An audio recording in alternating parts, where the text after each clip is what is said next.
But there's more, the shift is I don't have to take all of this on myself. I actually can utilise other resources and actually have other people help me through situations.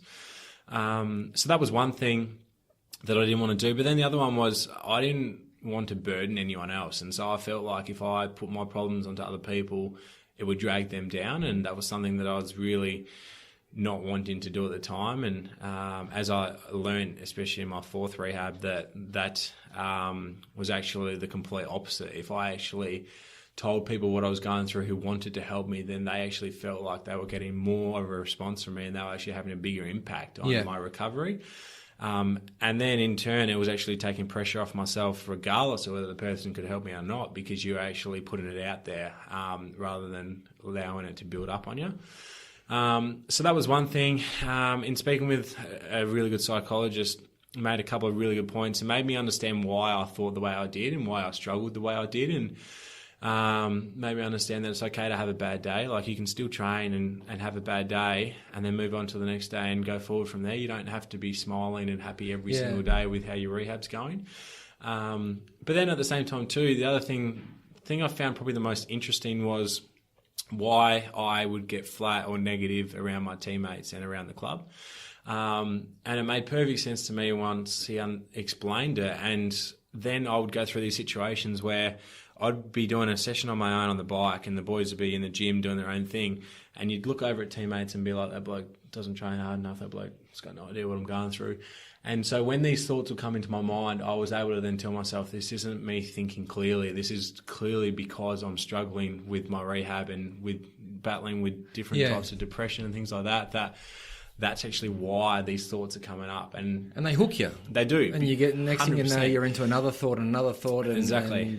And it's interesting because whenever you're happy or whenever things are going well, I'd never ever think these things about my teammates. So it's one that when this would then come up in the future, I would then say to myself, no, that's not clear thinking right now. I don't actually believe that. But also too, I was able to be realistic and look at my teammate and think, he's not thinking that I'm not training hard. He actually doesn't even know I'm here. He's worrying about his own footy right now and trying to get a kick on the weekend. So it's, it is. It's actually that awareness there that what's actually going on. And they've got their own problems and challenges that they're facing, whether they fit or not, with relationships and also, there's 100%. This huge, and I think that's really interesting, mate. And I think, and on the outside, people would see that, he'd done the recos, but he still gets paid well and he'd have all the support, so he'd be fine. Yep.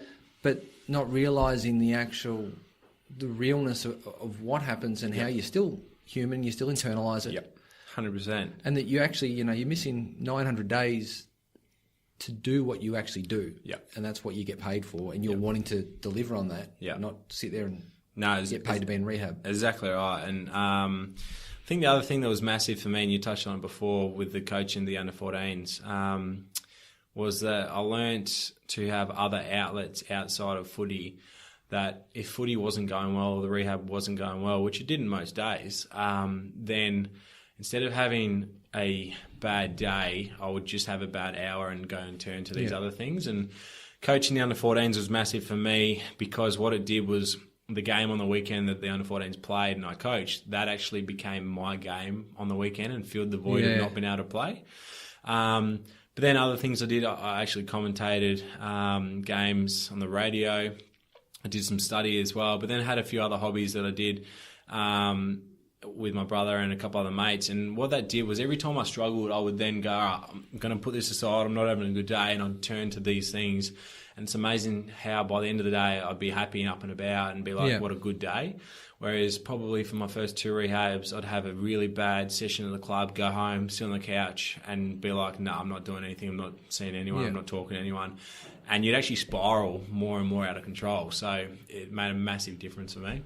I think you might raise a good point, because I think, how much do you think that you've grown and set yourself up now, maybe not, perfect plans, but a good understanding of who you're going to become after football and what track you're going to head down, because you've had that space to reflect on that? Yeah, massive. I look back at it and reflect back at it that I actually had no idea how much I was learning through my rehabs, and at the actual time what I was going through would actually be able to impact me or shape me as much as it did. And even as little things as small injuries, other things nowadays, and I have teammates say to me, I've been doing rehab for 2 weeks and it's doing my head in, and I'm like, 2 weeks, that's nothing. Like, it's amazing how you don't take things for granted, but you also, I think you get a really good realization on what's important, and put things into perspective much better than probably what other people who haven't been through those situations, and myself when I was 19, 20 and real naive and immature, you just wouldn't understand the relevance and importance of different things, and be able to, I guess, exactly as I said, put things into perspective. So there's certainly things that have come from since I've been back with my business and other things that I've thought I never actually did this in the rehab as a byproduct of what I've now established, but it's just become from that. So, it has helped. And I think the other one is I try and look at things and find the positive in every situation, and that's something that I think I learned throughout my rehabs, that there's no point being flat and you got all to, the time. because your wins are the 2 seconds on the rower Yep. that you get faster. That's your game win for that week. Yep. You know, that's the breaking down the process 100%. to get there.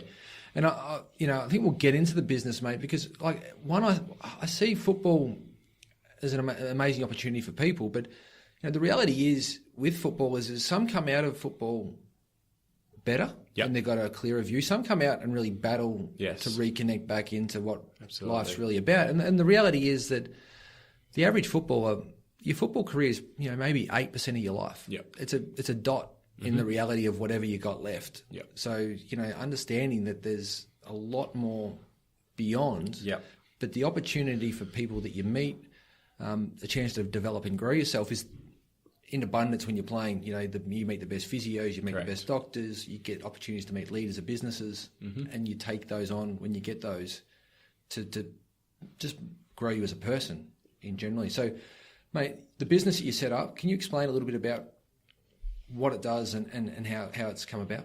Yeah, sure. So my business is MTMF, which is Mental Toughness, Mental Fortitude, and it actually developed another one where I didn't realise it happening at the time, but through my third rehab, I remember thinking at one stage of my rehab, for 90% of the rehab and recovery, I'm flat, I'm down, I'm struggling, I'm battling through this.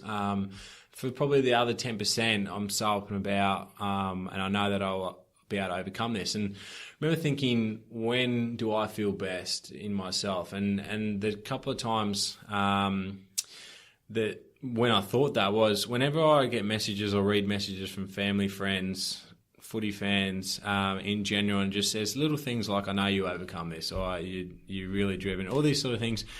It gives you that sort of hit of adrenaline. You're like, yeah, I will. I know I've got incredible support around me. Although it doesn't feel like it throughout the majority of the rehab, you actually do. And so I remember thinking, I've got to be able to feel like this and think this more often. And then the other one was no one in the history of the AFL has ever come back from 4 ACLs, and not many from 3. So I remember thinking at the time, I'm going to do this and be one of the first persons to ever do this. And 4 in particular, I wanted to be that player that people could say he's actually overcome this, because most don't, or most people don't believe you will.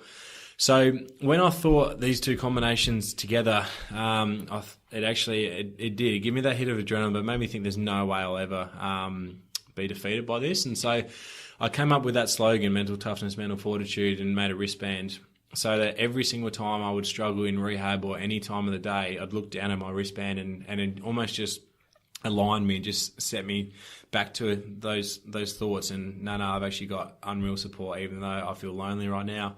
But also, I'm going to do this because I know I can do this, and I have that belief there and those people around me. And so it's amazing how many times in training I'll be battling and I'll look down at my wristband and you'd almost just smile for a second and think, no, I've got this. Yeah. And so that was something that was massive for me throughout my last 2 rehabs, and made it back 1,450 days it was in between my AFL games. And Foxtel actually put together a 1-hour documentary on basically my rehabs, my recoveries, and then obviously the comeback. And what was massive about that was it showed people the actual lean times and the tough times throughout, which most people obviously wouldn't be aware of or have access to. And it touched on my wristband too. And from there, I knew I'd get some messages and some nice feedback, but I was blown away by the amount of messages I got over the next few months. And a lot of them said things like, I'm going through something similar, whether it's an ACL, whether it's depression, whether it's mental health related. What's your advice, or how do you overcome this, or just thanks for your story. So I found myself replying to a lot of people and replying with a lot of the same sort of messages. And so I remember thinking, what if I actually come up with a website where I can put some of this information on there that will help people? And the other one that was big for me too was I did 4 ACLs and come back from 4 ACLs with the best physios, doctors, welfare managers, strength coaches, psychologists. So I had the best people around me, and I know how hard that actually was still to come back from. Yep. So I remember thinking and speaking with another player who'd done multiple ACLs and saying to him, there's no real documentation out there of an ACL plan, basically how to overcome an ACL. If you type it into Google, you'll get very technical answers around surgeries and things that your average punter and person would have no idea what that means. So I remember thinking, why don't I write up a ACL plan that's a 9-month plan broken down into 1-month blocks, and just go, mentally, this is what you're going to go through. Physically, this is what you're going to go through. Here's exercises that should help you. Here's ways to overcome different things.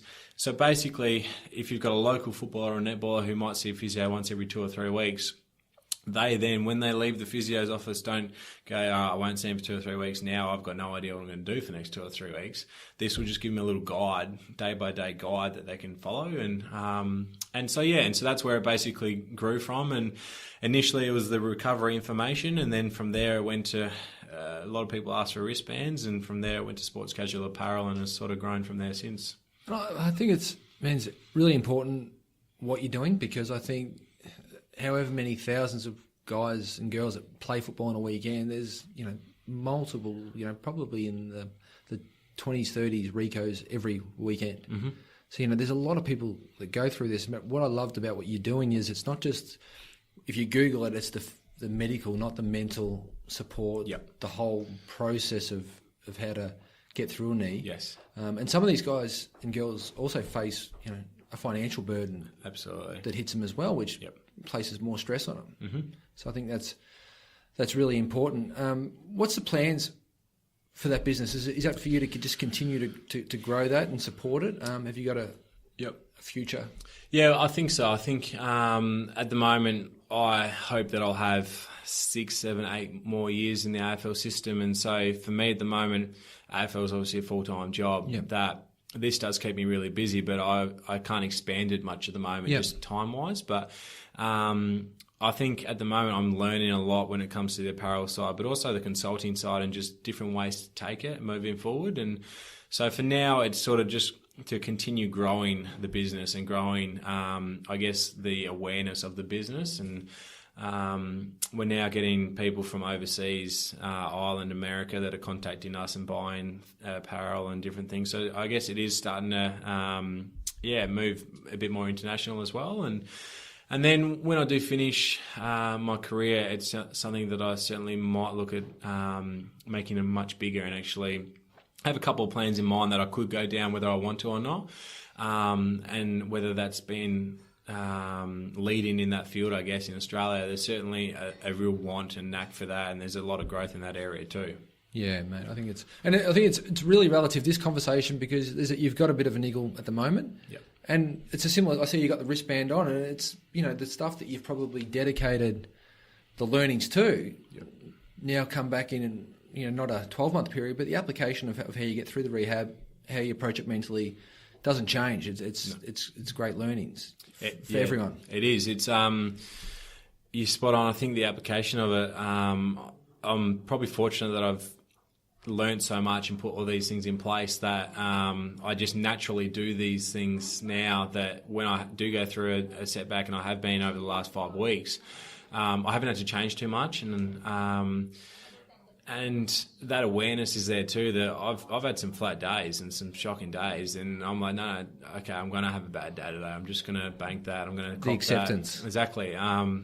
That's fine. That I'm going to. There's